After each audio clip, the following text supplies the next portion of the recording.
본문으로 우리가 창세기 25장 21절에서 23절 말씀을 읽었거든요. 오늘 제가 말씀을 전할 때에는 창세기 25장과 26장 두 장의 전체에 걸쳐서, 아니 어쩌면 창세기 26장 1장부터 26장까지의 말씀을 다 전해야 될 것 같아요.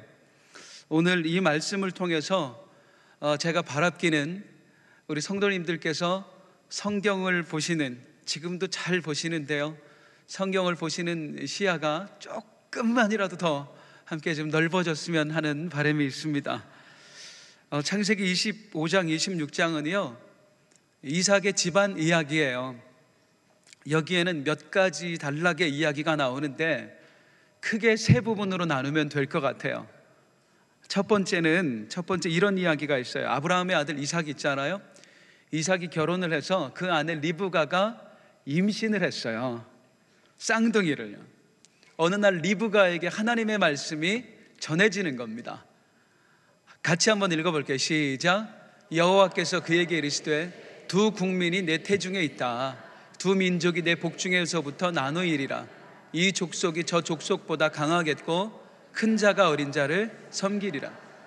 네 뱃속에 있는 쌍둥이가 장차 두 민족으로 나누어지게 될 것이다. 근데 큰 자가 어린 자를 섬기리라. 무슨 말씀이냐면은 쌍둥이가 태어나는데 동생이 장자가 될 거다, 그 말이에요. 동생이 장자가 될 것이다. 이게 첫 번째 이야기예요. 두 번째 이야기는 무엇이냐면요, 이 아이들이 컸어요. 그리고 쌍둥이 태어났는데 형이 에서고 동생이 야곱이었잖아요. 그런데 어느 날 야곱이 형 에서에게서 장자의 명분을 사들였어요. 뭘 가지고? 팥죽 한 그릇에. 성경에는 정확히 떡과 팥죽으로 샀다고 얘기가 나와요. 형, 배고파하는 형에게, 형, 내가 떡하고 팥죽 줄 테니까 형이 가진 그 장자의 명분 나한테 팔래? 그러니까 좋아, 뭐 그러지 뭐. 그래서 야곱이 장자의 명분을 사들였어요. 사기쳐서. 이게 두 번째 이야기예요. 세 번째 이야기는 이거예요. 이제 더 큰 거예요. 이삭의 가족들, 야곱과 에서도 함께 살아가는데 그 땅에 흉년이 들었어요. 가나안 땅에. 그래서 이들이 흉년을 피해서 블레셋 땅으로 갔습니다. 그런데 그때에 하나님께서 이삭에게 나타나셨어요. 처음에는 애굽으로 가는 도중이었거든요. 한 블레셋 지경에 이르렀을 때에 하나님이 나타나셔서 말씀하시는 거예요. 26장 2절 말씀에 시작. 여호와께서 이삭에게 나타나 이르시되 애굽으로 내려가지 말고 내가 내게 지시하는 땅에 거주하라. 여기 머물러, 애굽으로 가지 마. 그러면 내가 너한테 복을 줄 거야 했더니 이삭이 네 알겠습니다 하나님 했다는 거예요. 이게 세 번째 이야기예요. 자, 세 가지의 이야기를 드렸는데요, 이 세 이야기가요 같은 이야기일까요? 같은 이야기일까요? 맞아요, 같은 이야기예요. 같은 주제를 이야기하고 있는 같은 이야기예요. 첫 번째 이야기 다시 볼게요. 이 첫 번째 이야기는 이걸 말하고 있어요. 에서와 야곱 둘 중에 하나님이 누구를 장자로 선택했다? 야곱을 장자로 선택했다, 그 이야기예요. 두 번째 이야기는요, 하나님께 장자로 선택된 야곱이 형 에서에게서 장자의 명분을 사들였다 하는 이야기예요. 이게 두 번째 이야기예요. 그럼 세 번째 이야기, 이삭아 너 여기서 내려가지 마. 그러면 내가 너 복 줄게. 이건 뭘 얘기하는 거냐면 야곱이 에서에게서 사들인 그 장자의 명분, 그게 뭘까? 이삭의 집안의 장자가 되면 어떤 복을 받나를 말해주는 게 세 번째 이야기예요. 장자의 명분이 무엇인가? 장자는 무엇을 상속받는가? 하는 이야기가 세 번째, 다 장자 이야기예요. 한 사람이 사남매를 낳아서 키웠습니다. 대학도 졸업시키고요, 시집장가 보냈어요. 이제 어느덧 노인이 됐는데요, 그만 중병에 걸린 거예요. 내가 얼마 살지 못하겠구나 생각이 들었습니다. 그래서 자녀들을 다 한자리에 불러 모았어요. 너희가 알다시피 내가 너희 대학 보내고 시집 장가 보내고 그리고 나름대로 열심히 살았다. 그런데 그러다 보니까 아버지가 빚을 졌다 한 7억 정도 된다. 아니, 자식들이 표정이 안 좋아요. 내가 지금 건강이 많이 안 좋고 더 이상 내가 돈을 벌 능력도 없다. 그러니 너희들한테 내가 좀 부탁 좀 할게. 아버지 빚 좀 갚아줘라. 그러더니 종이를 한 장씩 내주는 거예요. 4장을. 여기다가 니들이 얼마씩 아버지한테 도와줄 수 있는지 적어라 그래요. 그러니까 자식들이 표정이 썩은 표정이 됐어요. 다 눈치만 보고 있는데 둘째 아들이 제일 못 살았거든요. 이 둘째 아들이 거기다가 5천만 원 그렇게 적었어요. 그러니까 형이 눈치 보다가 안 되겠어요. 형도 2천만 원. 그러니까 셋째 아들이 1,500만 원, 딸도 눈치 보고 1,000만 원 그렇게 이제 적어서 냈어요. 몇 달이 지났습니다. 이제 노인이 자식들을 다시 불러 모았어요. 이 몇 달 동안 자식들이 한 번도 찾아온 적 없고요. 안부 전화한 적 한 번도 없어요. 사남매 다 불렀는데 며느리 사위는 오지도 않았습니다. 그냥 사남매만 딱 온 거예요. 노인이 입을 열었습니다. 내가 죽고 나면 내 얼마 되지도 않는 재산 때문에 너희가 싸울까 봐 내가 염려가 되었다.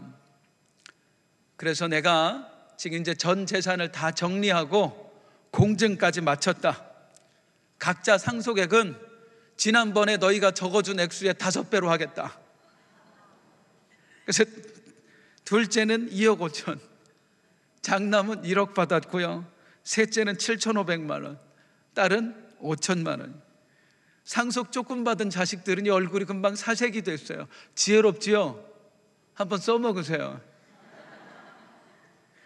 보통 우리가 상속을 받는다 하면 우리 머릿속에 뭐가 떠올라요? 돈이요. 재물이 떠올라요. 재물을 상속받는다 생각이 돼요. 그렇다면 아브라함과 이삭과 야곱, 이 집안의 장자들은 무엇을 상속받을까요? 그걸 설명하는 게 창세기 26장 3절 4절이에요.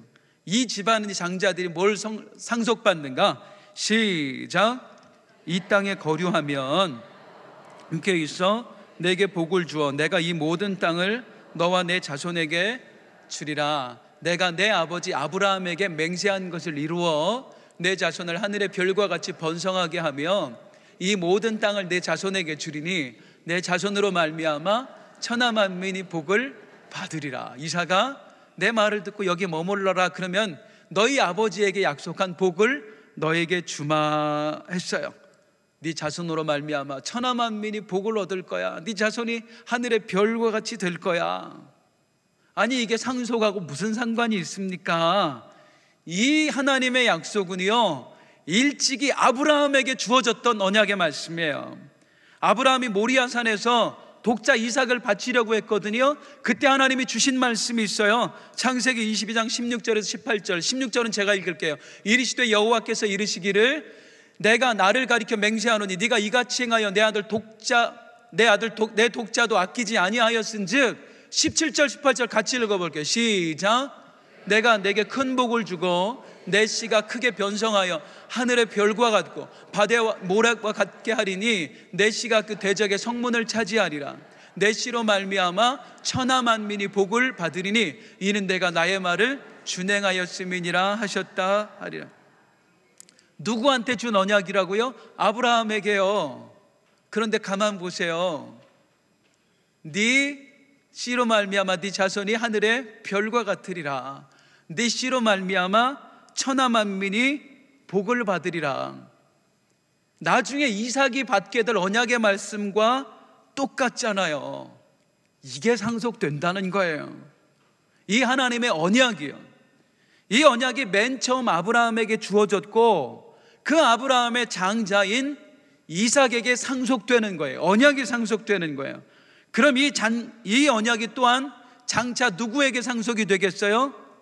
이삭의 장자가 되는 야곱에게 이 언약이 상속이 되는 거예요.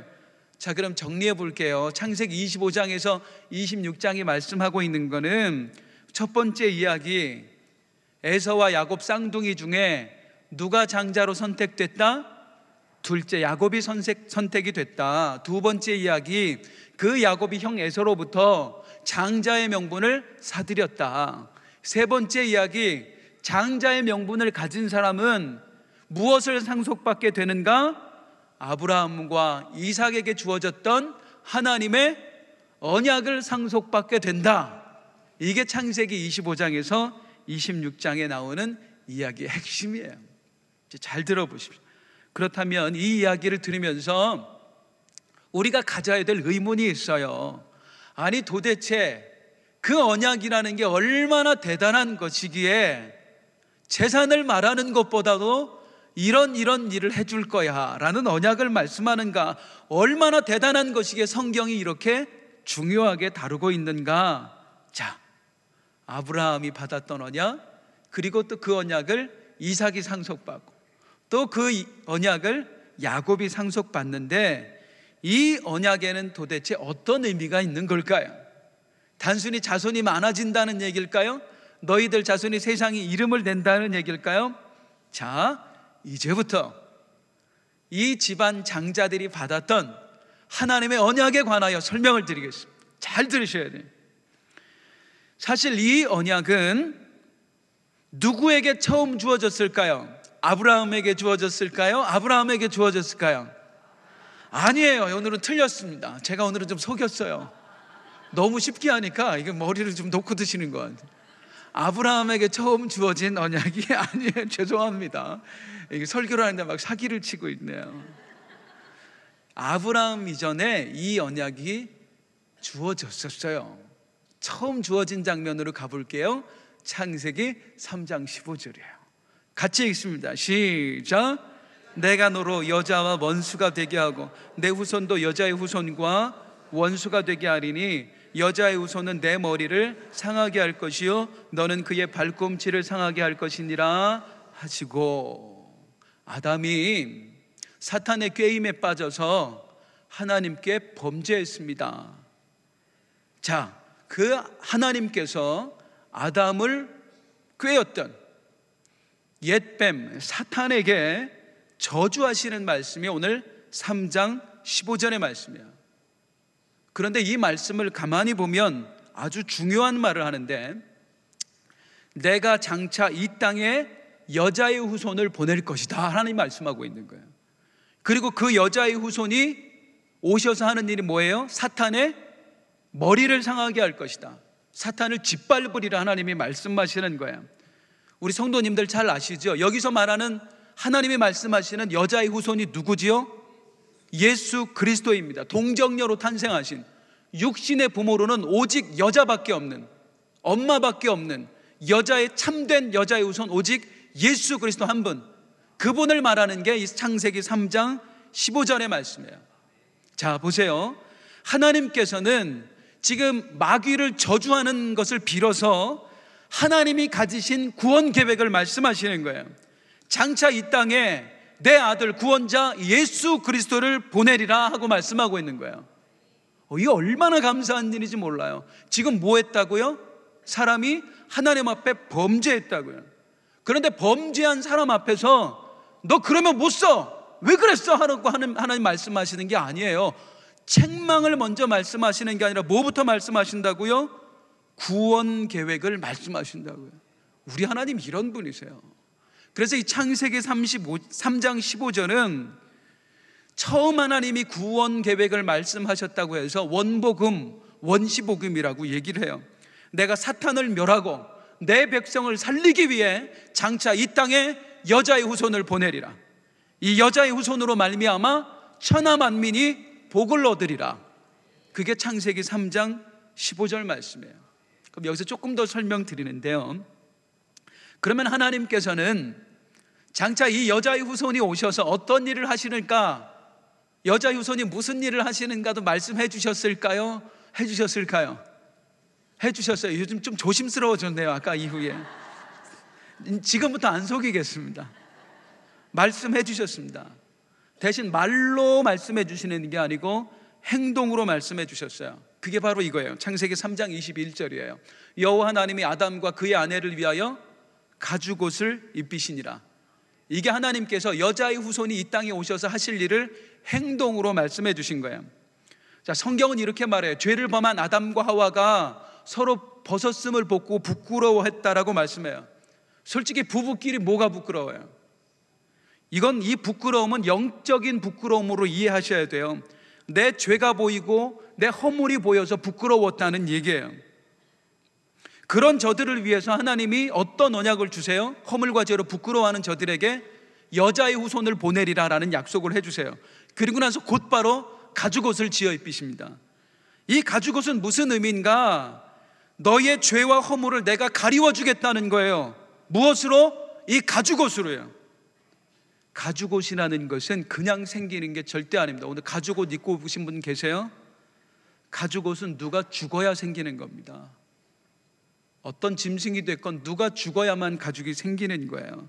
누가 피를 흘려야 됐고 누군가의 가죽이 벗겨졌기 때문에 가죽옷이 생긴 거예요.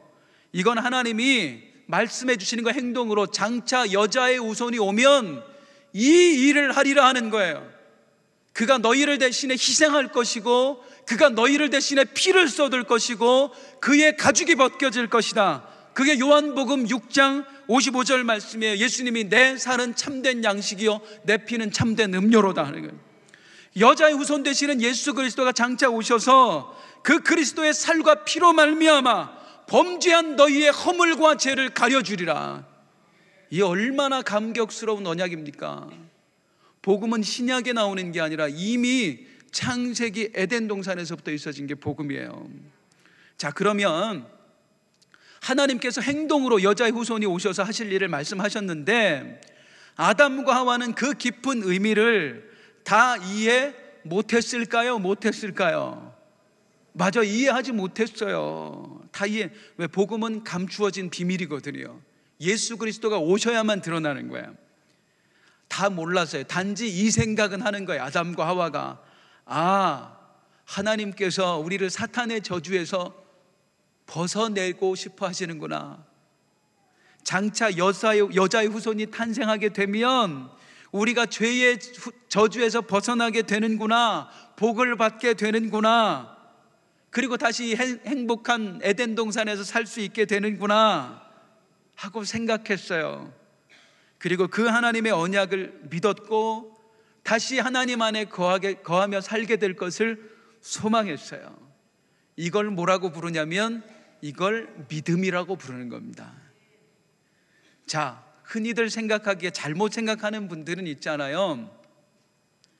신약의 사람, 구약의 사람들은 율법으로 구원을 받고 신약의 사람들은 믿음으로 구원을 받는다라고 생각하는 분들이 간혹 계신데 절대 틀린 말입니다.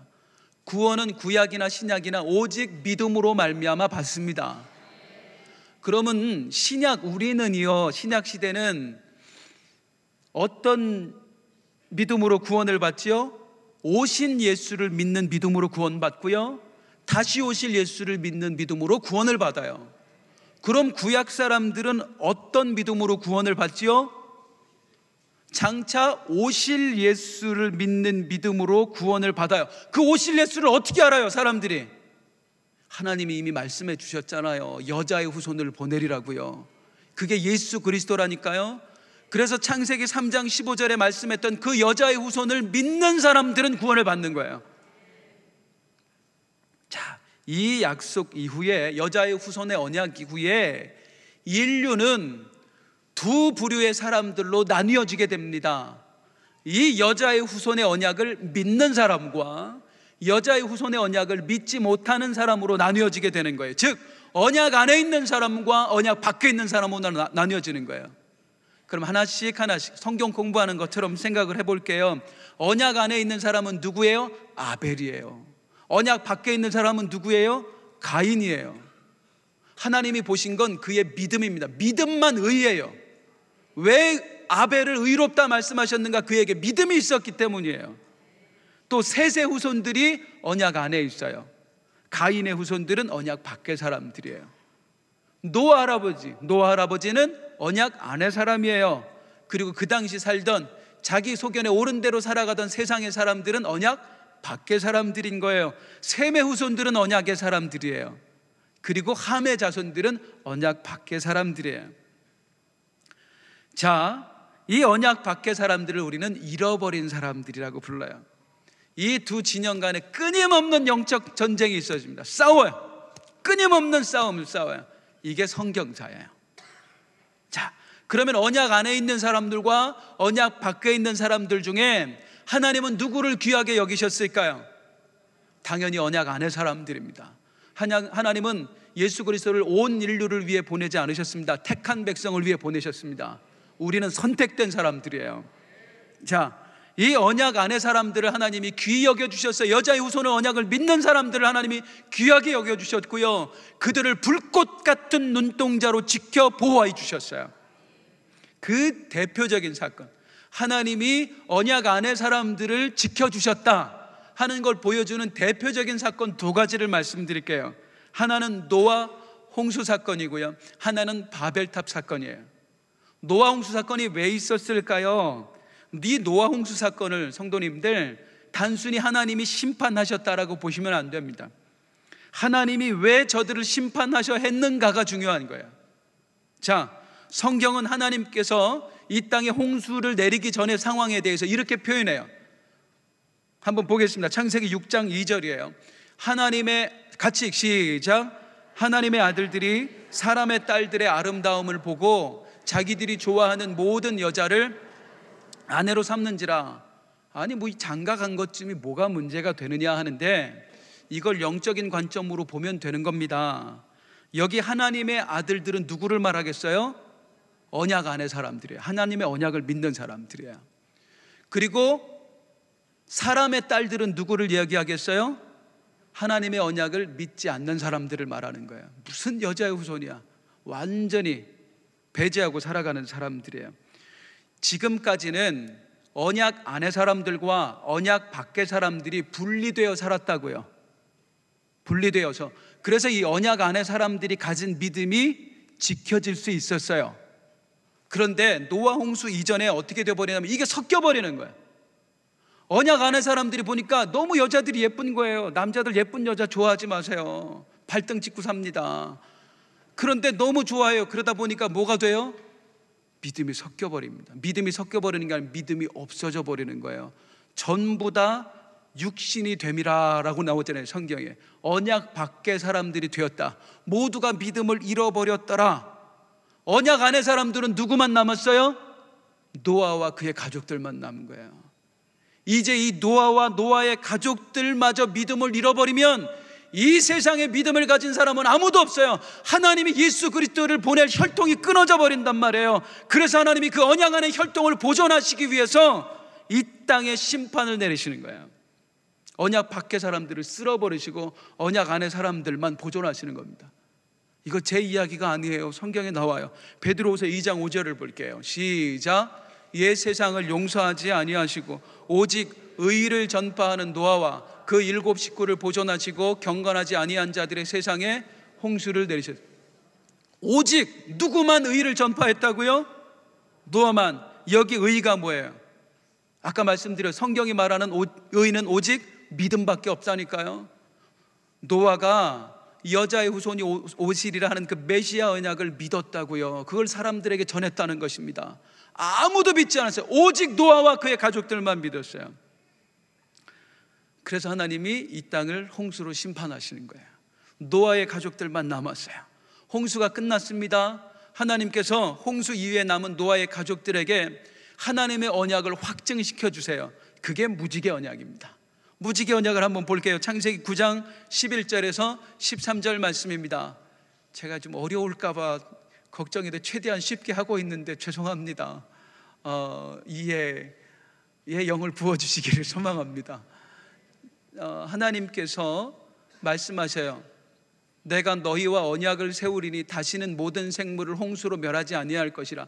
땅을 멸할 홍수가 다시 있지 아니하리라. 홍수를 멸하지 아니하리라 무슨 말이지요? 이제는 홍수 대신에 불로 심판하리라. 이런 말도 안 되는 이야기가 어디 있습니까? 물로 안 되니까 이제 불로 할 거야? 우리 하나님 그런 하나님 아니에요. 하나님의 목적은 우리를 살리시는 데 있어요. 이건 뭐냐면 다시는 이런 식으로 너희를 심판하지 않겠다 하는 얘기예요. 그럼 하나님이 어떻게 하실까? 12절 13절인데 같이 읽어보겠습니다. 시작. 하나님이 이르시되 내가 나와 너희와 및 너희와 함께하는 모든 생물 사이에 대대로 영원히 세우는 언약의 증거는 이것이니라. 내가 내 무지개를 구름 속에 두었나니 이것이 나와 세상 사이의 언약의 증거니라. 아니, 이게 여자의 후손을 보내리라 라는 언약과 이 무지개가 무슨 상관이 있습니까? 이것부터 말씀드릴게요. 하나님이 여자의 후손 언약 따로 말씀하고 무지개 언약 따로 말씀할까요? 하나님의 언약은 한 가지예요. 우리를 구원하시리라는 언약밖에 안 하시는 거예요. 그럼 무지개 언약을 제가 해석을 해드릴게요. 무지개의 원어는 퀘셰트입니다. 퀘셰트는요, 히브리어로 활이에요. 그러니까 노아가 듣기에는요, 노아야 저기 무지개가 보이냐 하고 들리는 게 아니에요. 노아야 저기 퀘셰트가 보이냐, 저기 활이 보이냐, 그렇게 들리는 거예요. 노아에게는. 노아가 보니까 활이 있는데 어마어마하게 큰 활이 하나 떠 있어요, 하늘에. 그런데 이 활이 어디를 향해 있지요? 하늘을 향해 있는 거예요. 관역을 하늘로 겨루고 있는 거예요. 하나님이 계신 곳을 향해서요. 하나님이 퀘셰트, 무지개, 큰 활과 함께 하나님이 언약을 해주시는 거예요. 다시는 너희를 물로 심판하지 아니하리라. 다시는 너희의 죄를 이렇게 심판하지 아니하리라. 나는 너희가 죄를 범하면 나를 심판하겠다. 너희가 죽는 것이 아니라 너희의 죄로 인하여 내가 죽을 것이다. 내가 대신 심판을 받으리라. 여자의 후손을 보내실 것이고 가죽이 벗겨져 죽었던 것처럼 그분이 심판의 화살을 맞고 죽는 것입니다. 이게 무지개 언약이에요. 그러니까 하나님은 처음부터 끝까지 우리를 살리실 생각밖에 없으세요. 이게 우리 하나님이세요.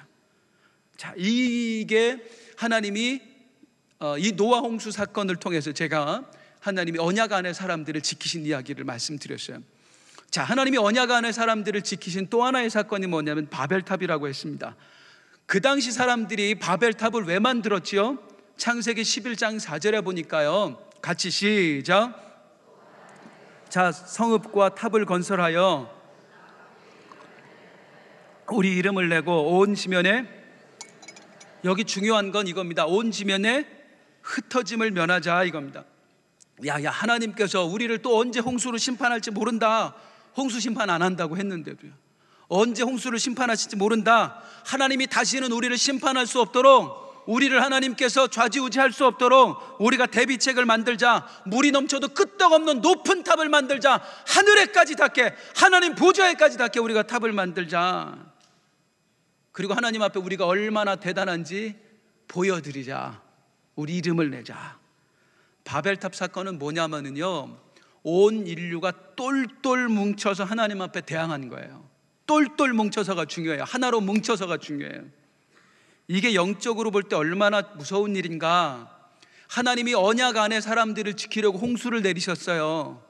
언약 안에 사람들을 지키시려고. 그리고 언약을 믿는 사람들만 남겨놨어요. 근데 시간이 또 흐르니까 이들이 하나로 똘똘 뭉쳐서 하나님의 언약과 상관없는 짓거리를 하는 거예요. 오히려 하나님께 대적하는 일을 하는 거예요. 언약 안의 사람들, 언약 밖의 사람들 구분이 없어졌어요. 그래서 하나님이 어떻게 하시는 거예요? 이들을 흩어버리시는 겁니다. 다 뭉칠 수 없도록 흩어버리시는 겁니다. 다 언어를 흩으심으로 다 흩어져 버려요. 말이 안 통하니까. 그래서 하나님이 말씀하신 게 창세기 11장 6절에 보면 여호와께서 이르시되 이 무리가 한 족속이요 언어도 하나이므로. 어떤 한 족속을 말하겠어요? 다 믿음을 잃어버린 자가 되었으므로, 한 가지로 언약 밖의 사람들이 되었으므로 이들을 놔뒀다간 큰일 나겠구나 하고 하나님이 흩어버리세요. 다 흩으시고 나서 하나님께서 새롭게 구원의 역사를 시작을 하십니다. 흩어진 모든 사람 중에 한 사람을 선택하셔서 그를 통하여 다시 인류를 언약 안으로 불러 모으시는 거예요. 그렇게 처음 선택된 사람이 누구예요? 아브라함이에요? 아브라함이에요? 아브라함이에요. 아브라함의 의미는 그거예요. 영적인 의미 굉장히 중요합니다. 그리고 아브라함을 선택하시고 아브라함에게 언약을 주시잖아요. 그 언약은 처음 주신 언약이겠어요? 옛날에 주셨던 언약들을 다시 아브라함에게 정리해서 주시겠어요? 그치요. 있었던 언약을 정리해서 주는 거예요. 여자의 후손의 언약을 다시 한번 알아들을 수 있도록 정리해서 주시는 거예요. 그게 창세기 22장 17절 말씀이에요. 시작. 내가 내게 큰 복을 주고 내 씨가 크게 번성하여 하늘의 별과 같고 바다의 모래와 같게 하리니 내 씨가 그 대적의 성문을 차지하리라. 할렐루야. 내 씨가 그 대적의 성문을 차지하리라. 창세기 15장 3장 15절에서 뭐라고 말씀했다고요? 여자의 후손이 와서 사탄의 머리를 상하게 하리라. 같은 말씀이에요. 같은 말씀이에요.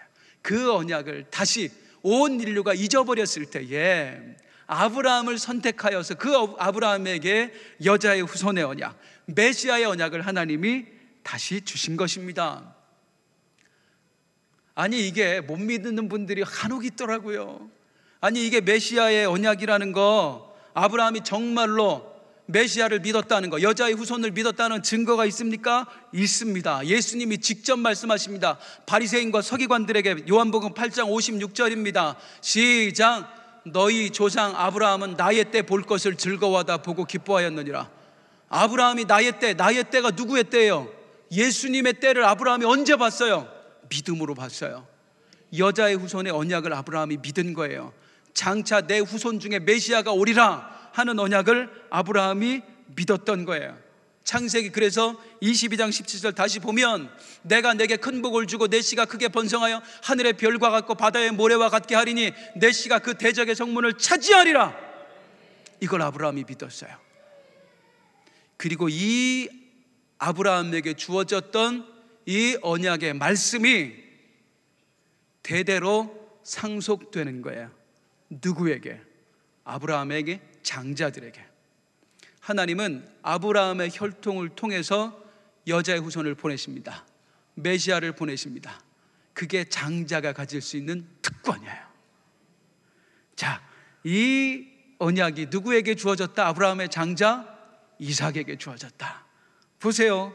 창세기 26장 3절 4절이요. 빨간 글씨만. 내가 내 아버지 아브라함에게 맹세한 것을 이루어 아브라함에게 주었던 그 메시아 언약을 너에게도 주어. 끝에 보세요. 빨간 글씨 4절 맨 밑에만. 시작. 내 자손으로 말미암아 천하 만민이 복을 얻으리라. 할렐루야. 이삭아, 네 후손에서도 사탄의 머리를 짓밟을 이가 나오리라. 이 세상을 천하 만민을 구원할 이가 나오리라. 그래서 이삭이 아브라함에게 주어졌던 언약을 상속받은 거예요. 이 메시아 언약에 상속받는 것을 야곱이 탐내었던 겁니다. 그래서 그렇게 욕심냈던 거예요. 어려서부터 생각해 보세요. 우리도 자녀들 불러다 놓고 하나님 얘기하고 이래야 구원받는다, 이래야 복받는다, 하나님은 이런 사람 기뻐한다, 얼마나 많이 얘기해 줍니까? 에서와 야곱이 태어났을 때는 아브라함이 살아있을 때였거든요. 아브라함이 손주들 앉혀놓고 무슨 얘기했겠어요? 맨날 하나님 얘기했을 거 아니에요. 자기가 받은 언약의 말씀을 얘기했을 거 아니에요. 이삭도 아버지가 죽고 나서 자식들 앉혀놓고 맨날 그 얘기만 했을 거 아니에요. 그런데 할아버지와 아버지가 얘기했던 그 언약의 말씀을 누구는 믿고 누구는 안 믿어요? 야곱은 믿었고 에서는 안 믿은 겁니다.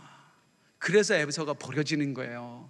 그래서 이 에서에 대해서 성경은 뭐라고 표현하냐면 히브리서 12장 16절 17절 시작. 음행하는 자와 혹 한 그릇 음식을 위하여 장자의 명분을 판 에서와 같이 망령된 자가 없도록 살피라. 너희가 아는 바와 같이 그가 그 후에 축복을 이어받으려고 눈물로 흘리며 구하되 버린 바가 되어 회개할 기회를 얻지 못하였느니라. 에서가 한 행동을 뭐라고 표현하냐면 음행하는 자라고 표현하고 있어요. 음행했다, 간음했다. 하나님 보시기에는 하나님의 약속을 믿지 못하는, 믿음을 갖지 못하는 에서가 간음한 사람으로 보이는 거예요. 누구와 간음한 사람으로? 마귀와 간음한 사람으로 보이는 거야. 마귀가 주는 생각에 놀아나서 내가 네 할아버지와 네 아비에게 준 언약을 믿지 못하느냐? 이 어리석은 인간아, 이 마귀와 간음한 자야, 이 영적 음행자야 라고 하나님 말씀하시는 거예요. 믿음이 없으면 영적 음행자가 되는 것입니다. 어쨌든 이래서 에서는 잃어버린 자가 됐고요, 야곱은 언약 여자의 후손의 언약, 메시아의 언약을 상속받게 되는 거야.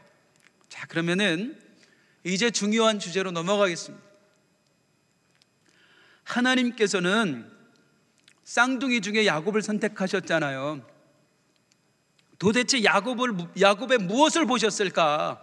무엇을 보시고 야곱을 언약의 계승자로, 상속자로 선택하셨을까? 야곱은 어떤 자격으로 받았을까 하는 거예요. 또 아브라함은, 이삭은 도대체 어떤 자격이 있었기 때문에 그 언약을 상속받을 수 있었을까? 다시 말하면 오늘날 이 언약을 상속받는 사람이 누구예요? 믿는 사람이잖아요. 구원받은 사람이잖아요. 우리는 어떻게 해서 이 메시아 언약을 상속받게 되나 하는 거예요. 오늘 성경이 거기에 대해 분명히 힌트를 주고 있습니다. 어떤 사람이 언약을 상속받는가? 힌트의 말씀은 창세기 26장 1절이에요. 시작. 아브라함 때에 첫 흉년이 들었더니 그 땅에 또 흉년이 들매 이삭이 그랄로 가서 블레셋 왕 아비멜렉에 이르렀더니, 이게 무슨 힌트가 되나? 이 말씀은 이렇게 시작됩니다. 아브라함 때에 첫 흉년이 들었더니 그 땅에 또 흉년이 들었다.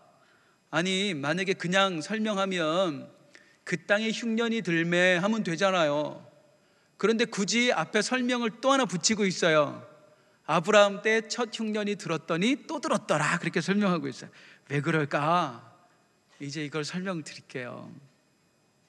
그 다음 장면을 보면 이해가 쉬운데요. 가나안 땅에 흉년이 들었어요. 아브라함은 죽었어요. 지금 흉년이 드니까 이삭이 흉년을 피해 애굽 땅으로 내려가다가 하나님이 멈춰라 하니까 블레셋으로 가요. 근데 그 블레셋으로 갔을 때에 이삭이 어떤 짓 하지요, 성도님들? 이삭의 아내가 그렇게 예뻤대요. 보세요, 아내가 예쁘면 힘들잖아요. 아내가 예뻐서 블레셋 사람들이 나를 죽이고 아내를 뺏어갈 것 같은 거예요. 그래서 자기 살겠다고 아내라고 하지 않고 누이 동생이라고 하고 자기 아내를 팔아먹습니다. 왕에게. 나 살겠다고. 더러운 인간입니다. 더러운 인간이에요. 노기현 집사님하고 저는 있잖아요, 이삭보다 100배는 좋은 사람들입니다.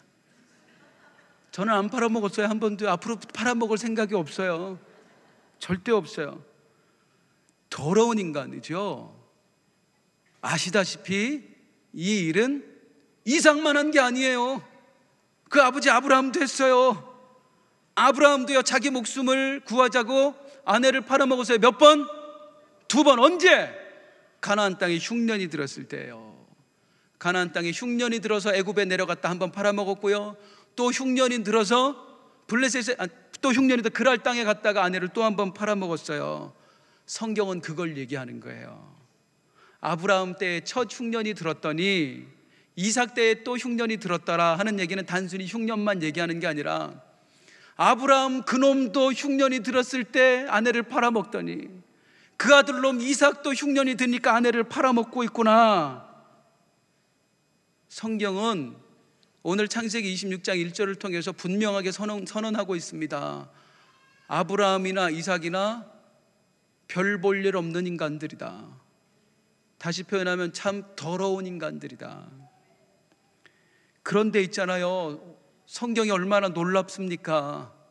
오늘 성경은요, 이 이삭이 그 더러운 짓을 하는 장면도 나오지만 그 더러운 짓을 했던 이삭에게 하나님의 언약이 부어지는 장면도 함께 나온다니까요. 이게 하나님이에요. 이분이 우리 하나님이에요. 또 26장 넘어가면은요, 야곱이 치졸하게 사기쳐 먹었는데도 불구하고 하나님이 그에게 언약을 주는 장면이 또 나온다니까요. 더러워요. 사기꾼이에요. 별 볼 일 없어요. 아내까지 팔아먹은 인간이에요. 그 모든 과정을 성경은 낱낱이 보여주면서 오늘 우리에게 말씀하고 계십니다. 아브라함과 이삭과 야곱, 그들에게 어떤 자격이 있어서 내가 그들을 선택했느냐고, 그들이 무엇을 잘해서 언약을 상속받게 되었느냐고. 아무것도 없다. 그들에게는 아무런 자격이 없다. 그들은 언약의 계승자가 될 수 없는 무자격자들이다. 오직 나 여호와가 그들을 선택했을 뿐이고 나 여호와가 그들에게 언약을 상속했을 뿐이다. 우리는 이것을 이렇게 정리해서 말합니다. 은혜로 되었습니다. 은혜가 아니면 설명을 할 수가 없어요. 신학적으로는 설명이 안 되는 거예요. 아브라함은 은혜로 선택됐습니다. 뭐 별 볼 일 있어요? 아브라함이 아내를 팔아먹었는데요. 믿음도 진짜 별거 없어요. 가나안 땅에 들어가자마자 흉년이 들었어요. 그랬더니 아브라함 어떻게 하는지 아세요? 곧바로 가나안 땅을 떠납니다. 처음에 가나안 땅에 와서 예배 드렸어요. 하나님, 여기서 하나님만 믿으며 살겠습니다. 그러다 흉년이 오니까 떠나요. 아이고, 여기다가는 다 죽겠구나. 이제 하나님 믿어서는 안 되겠다. 하나님 잘못 믿은 것 같아. 애굽에 가서 애굽의 신이라 믿어야 되겠다. 이게 아브라함이었어요. 그런데 하나님이 선택하셨대요. 무엇으로? 은혜로요. 이삭도 마찬가지예요. 은혜로 선택된 거예요. 야곱도 마찬가지예요. 은혜로 선택된 거예요. 오직 은혜입니다. 은혜가 아니면 이들의 삶을 설명할 수가 없어요. 은혜가 아니면 설명이 안 돼요. 그런데 우리 인간들이 가진 죄성은요, 우리의 죄성은요, 자꾸만 우리의 자격을 얘기해요. 아브라함이 왜 선택됐느냐고? 야, 봐봐, 아브라함이 얼마나 믿음이 대단해. 아들을 바치잖아. 이삭 봐봐, 그 순종을 아무나 할 수 있을 것 같아? 칼 내리칠 때도 목 대줄 수 있을 것 같아?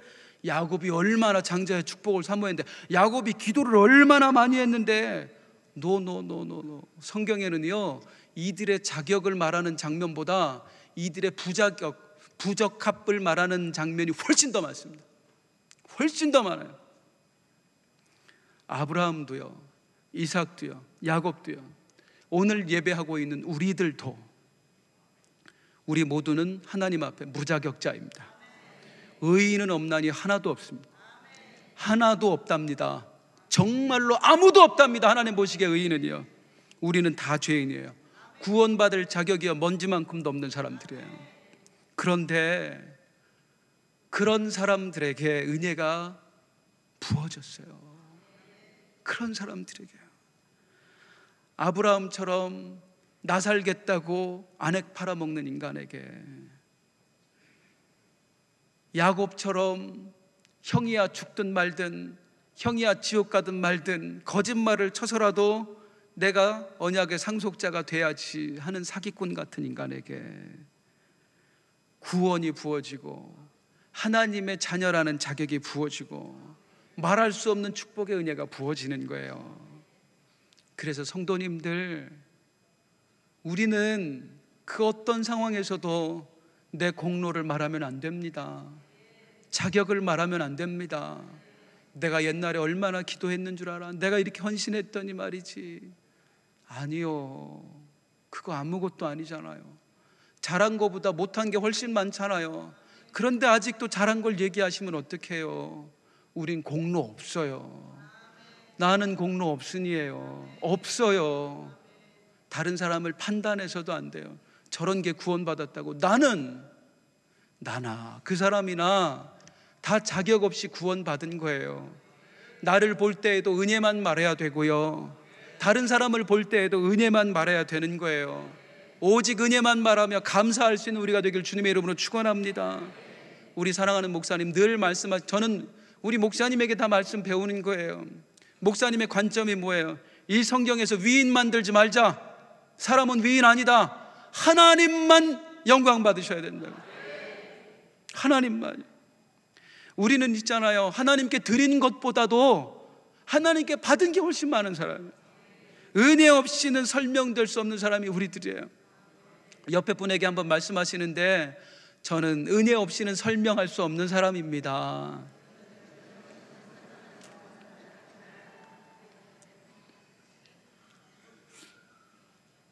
자격이 없어요. 그런데 선택됐어요. 마지막 주제는 이거예요. 정말로 하나님이 아무것도 안 보시나? 아니, 그래도 야곱하고 에서하고 다른 게 있지. 맞아요. 하나님이 다 안 보시는데 딱 하나 보세요. 하나님이 사람을 구원하실 때에 하나님이 자격 있구나 하고 보시는 딱 한 가지가 있습니다. 그게 바로 믿음입니다. 믿음이에요. 하나님은 자격 없는 아브라함에게서 그거 하나 보셨어요. 믿음이, 어떤 믿음? 아브라함아, 내 말을 믿고 네 본토 친척 아비집을 떠나라 했더니 그걸 믿고 떠났던 그 믿음 하나 보셨어요. 오늘 본문에서도 마찬가지예요. 이삭아, 애굽으로 내려가지 말고 내가 복 줄 테니까 여기에 머물러라 했더니 네 하나님 했던 그 믿음 하나 보셨어요. 이삭한테.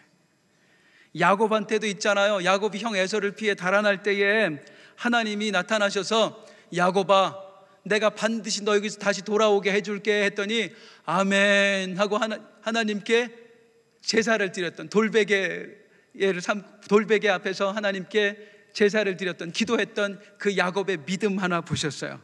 믿음 하나 보셨어요. 믿음만 보세요. 하나님은. 그런데 아시잖아요. 지금까지 들었지만 아브라함의 믿음이나 이삭의 믿음이나 야곱의 믿음이나 별 볼 일 없는 믿음, 별 볼 일 없는 믿음이요, 먼지 같은 믿음이요. 아까도 말씀드렸습니다만 아브라함아, 본토 친척 아비집을 떠나 내가 내게 지시할 땅으로 가라 해서 가나안 땅에 가놓고 하나님, 여기서 하나님만 섬기며 살겠습니다 해놓고 어려움이 생기니까, 환란이 생기니까 아이고 하나님 믿다가 큰일 나겠네 하고 바로 떠나버리는 믿음이요. 그리고 하나님을 못 믿어서 아내를 팔아먹었던 믿음이요.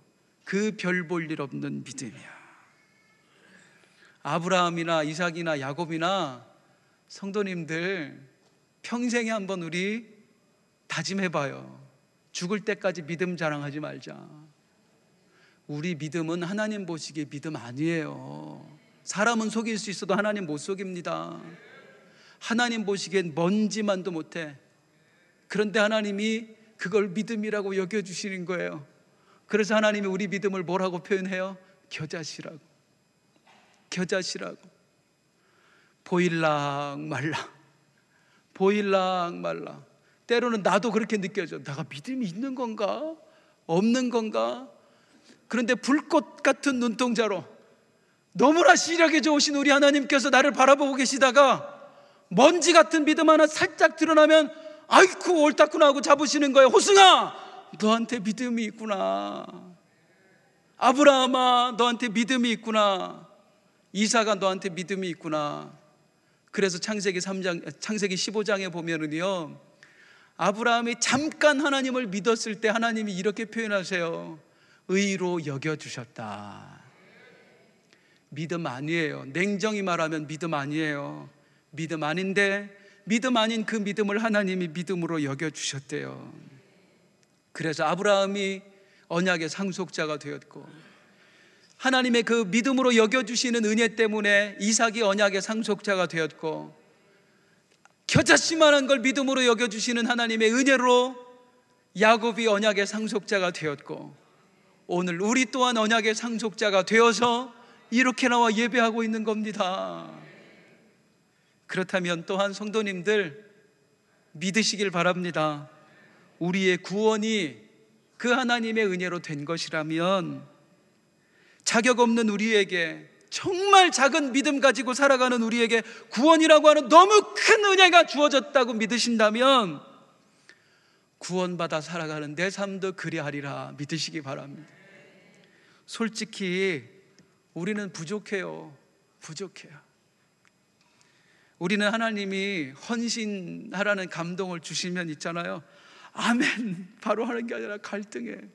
하나님 이거 다음 달에 써야 됩니다. 그게 우리예요. 교회 나와서 뭐 봉사하라고 해도 아이고 하나님 내 몸이 이런데요, 나 그 사람 꼴보기 싫어 못 가요. 그게 우리예요.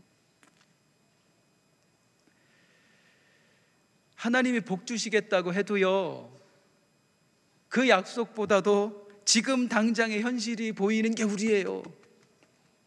믿음인 듯 믿음 아닌 믿음 같은 나. 그래서 불안해요. 우리는 늘 이런 나를 하나님이 사랑하실까, 이런 나한테도 하나님이 복 주실까, 늘 우리는 불안해요. 저도 그래요. 저도 똑같아요. 하나님이 감동을 주셨었거든요. 얼마 전에 누굴 좀 도우라고, 어떤 목사님들, 선교사님들 좀 몇 사람 도우라고 감동을 주셨는데 싫어요. 꼴 보기 싫었어요. 그분들이 너무 손을 벌려서 그걸 보기 싫었어요. 그러다가 이 말씀을 준비해 놨잖아요. 헌신의 요구 앞에 갈등하는 나, 헌금의 감동 앞에 속 시원히 순종하지 못하는 나 적어놓고 주여 어찌하오리까. 아침에 와서 다 보내줬어요. 계좌를 그냥 엄청 갈등하다 보냈습니다. 보냈다고 자랑하는 게 아니라 이거밖에 안 돼.